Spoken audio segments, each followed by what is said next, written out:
Well, good evening, folks, and I have finally finished my nuclear hustler. And I have to say, this is one of the nicest schemes that I've ever painted. I really do like this scheme.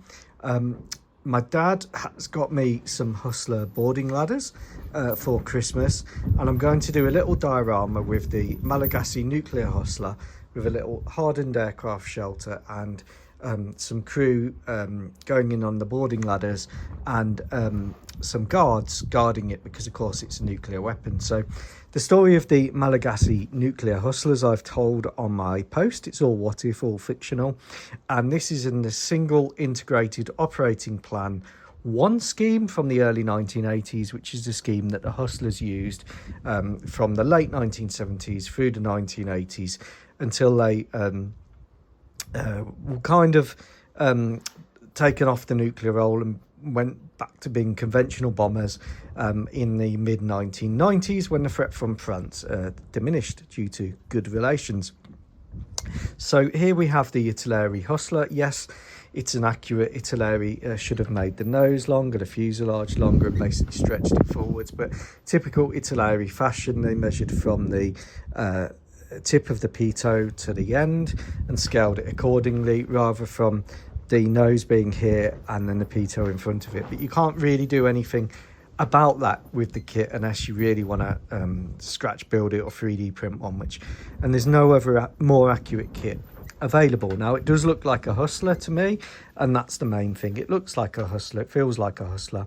I build what if models, and to me it's a beautiful, graceful airplane, retired well before its time due to politics. Now most American procurement decisions and basing decisions are political, and you can cook the figures, you can cook the books either way to make the books show what you want. But ultimately the hustler was retired. B-52's bases were kept open and then they were closed down shortly afterwards. Votes in America and air bases often go together, senators, Congress, etc, etc. So the hustlers were in many ways retired before their time, I believe. But on the other hand, when you look at what the hustler could and couldn't do, it only has 5 weapon points on the main hustler, one of which was in that big pod in the center.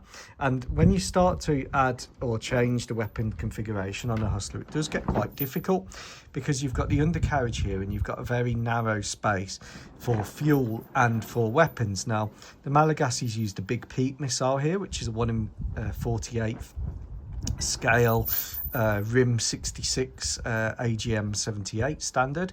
So I've added the 2 drop tanks there, and they pretty much provide the same amount of fuel as the small pod. Obviously the hustler can drop those off, go forwards with Big P, aerial refueling, and strike its targets, which were anything French basically. I've done it with the white underside, which I used primer for because white is a horrid colour to paint.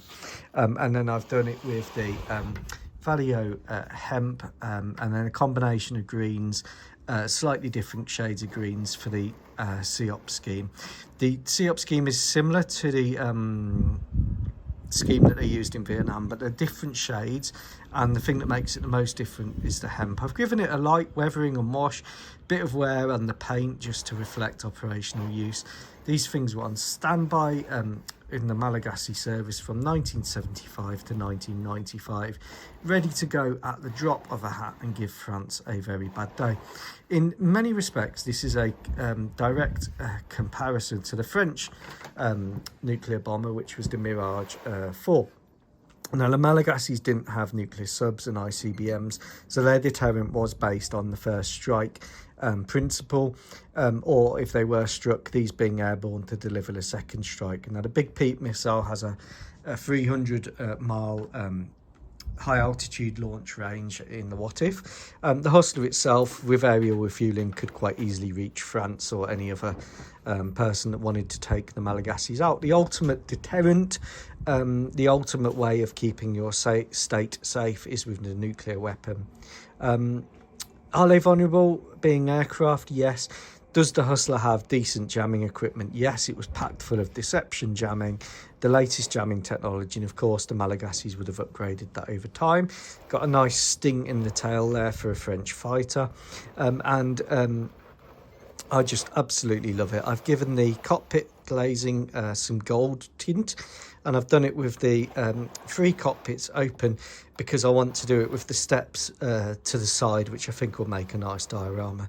So the Hustlers really took the nuclear role, leaving the Vulcans free for the conventional bombing role.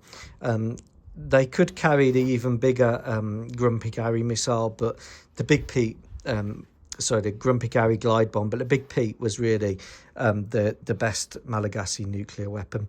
Is my finish perfect? No, as always. It's probably going to make the rivet counters throw up, but I've done the best I can. I do like this scheme.